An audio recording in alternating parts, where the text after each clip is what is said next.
Welcome to this week's episode of Touhey Talks, where we will be going over how to do a complete gear check.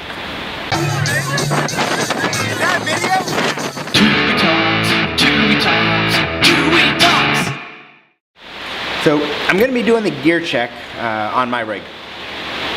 Everyone has their own way of doing a gear check, and I'm going to walk through mine, as it was told to me back when I was an AFF student and when I also took the coach's course.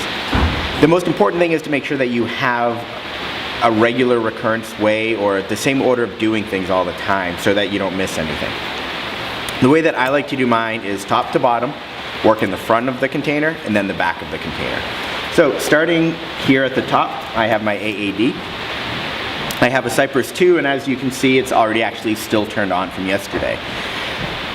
I'm really not comfortable jumping this because I'm not sure when it might turn off, so it could turn off on me in the plane or in free fall. So I'm going to power cycle this. And the way that we power cycle the Cypress 2 is the same way that we turn it on. I'm going to press the red button once, and once my red light flashes 3 times, I'm going to push the red button once every time the light flashes. That'll turn it off, and then to turn it back on, it's the same process.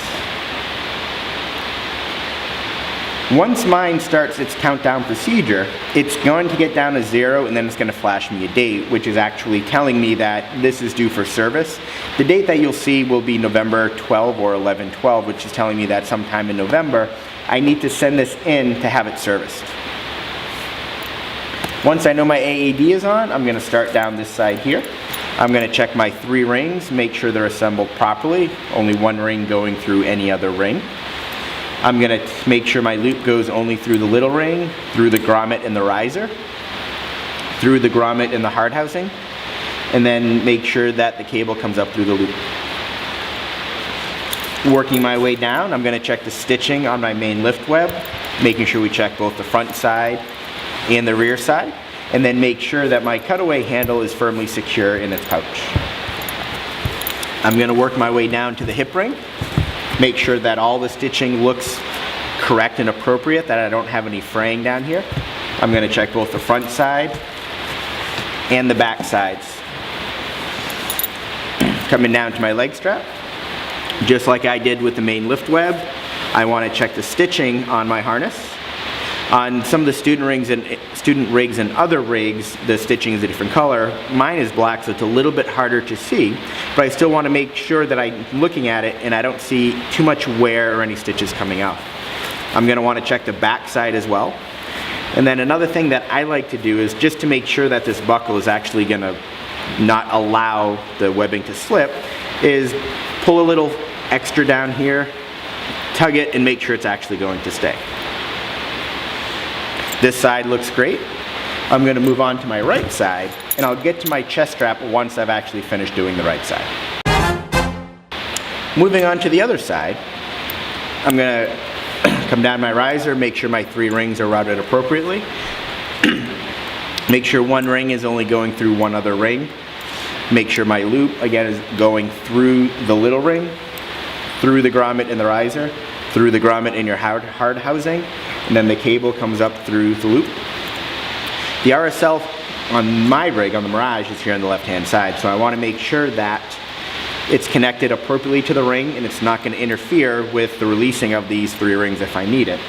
The extra lanyard for the RSL can be tucked into different places. Every rig is slightly different. For me, I find the best place for mine is just to put it down here inside the mud flap, but make sure it's still free and clear of my 3 rings.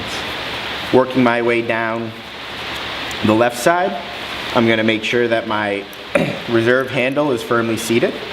Make sure I have a ball at the end of my cable. And I'm going to make sure that I have enough wiggle room or that this cable can actually move inside the housing once I get to the back side. Working my way down, I'm going to check this main lift web, make sure that the stitching is fine on both the front and back. Come down to the hip rings, same thing as on the other side, make sure all my stitching looks good. If I have any questions on the stitching, I'm probably going to want to have someone take a look at it. A certified rigger would be the best person. Make sure everything looks good. On this side, I'm going to check my harness again. Make sure that the leg straps look good, just like on the other side. Pull it through a little bit, give it a tug, make sure that it's actually going to keep my leg in it. This side looks good. I'm then going to go onto the chest strap. I'm going to check the stitching on the chest strap, make sure I don't have any extra fraying. And then just like the leg straps, I want to make sure that this is going to lock in place and hold me when I actually go to open. So I'm going to route my chest strap accordingly, and then do the same thing. Give it a little tug and make sure that it's not going to slide loose on me. Everything on the front looks good. It's time for me to move on to the back. Now, if I was not jumping my gear and I was renting gear, or if I was grabbing different rigs off of the rack, one additional step that I would include is making sure that my risers are flat and don't have any twists on them. It's easy to check because all you have to do is untack the tuck tab on the covers here and just make sure that they're flat going all the way into the back. I'm going to want to do this on both sides. Make sure that everything is flat and that when everything comes up and opens, everything's going to be straight on. It's a very easy step to do, but it's a step that a lot of people don't think of. So I recommend that when you're renting gear or grabbing student gear, that this be part of your gear check as well. So I'm moving on to the back of the container now. I'm going to open up my reserve flap, make sure that my pin is straight, make sure that the right amount of pin is sticking through the loop, make sure that I don't have pretty much any wear on the loop. I'm going to make sure that I have my reserve seal. And then, like I mentioned on the front, I'm going to make sure that I actually have slack in this cable. So I will reach around to the front. Make sure that when I do pull the cable here, that I can feel the cable down here moving, so I know that if I do have to use my reserve, that I will be able to pull this out. It's scary to hear that one of my skydiving friends went to get her reserve repacked, and like we all typically do, walk through our emergency cutaway procedures, and when she went to cut away, and then when she went to pull her reserve handle, she found that she actually couldn't pull her reserve. She could not pull this pin out because a rock had gotten lodged inside the hard housing. So making sure that you've got some play in here and that this cable is going to move is extremely important, because when it comes time to pull this pin out, you want to make sure that you can pull this pin out. This is all good. I'll go ahead and put this flap back on. So now I'm going to come down here to my main flap, open it up. I'm going to make sure that my pin is properly seated and that my closing loop has no more than 10% wear. I'm going to make sure that my bridle is properly routed. And then I'm going to make sure that I have color in my window, which tells me that my pilot chute is cocked. Once this looks great, I can put my flap back down and then check the BOC pouch on the bottom of the container. I'm now looking at the BOC, and already I can see a little bit of an issue where I have a little too much fabric sticking out here. So I'll go ahead and push that back in. I'll make sure that my BOC or my pilot chute handle is accessible and that I don't have any bridle showing. This looks good. And I believe it's time to get on a load and jump it. So that's how I go through and do my gear check. Every gear is different, every container is different. Your pilot chute handle might be very different than mine. I obviously have a hacky handle, there are free fly handles, there are the plastic rings that you have. So with every gear being different, you want to make sure that you're checking to make sure that everything is appropriate for what you have.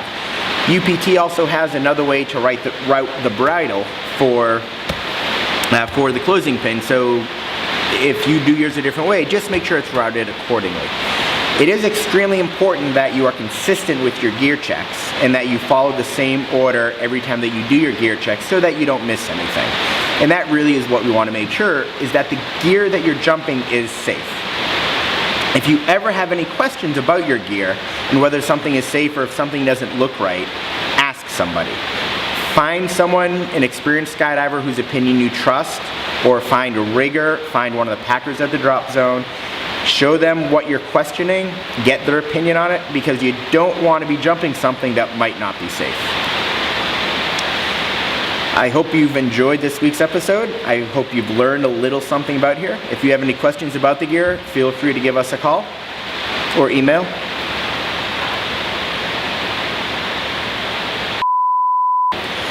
Thank you for watching. I'm Brian, and this is Touhey Talks. All right, we're going. Right off the bat? I'm blanking, all right. This week's episode of Touhey Talks, where we will be discussing, maybe if you haven't jumped it in a while, and I forgot what I was going to say. Now, for every rig is slightly different, and there is some excess with the RSL.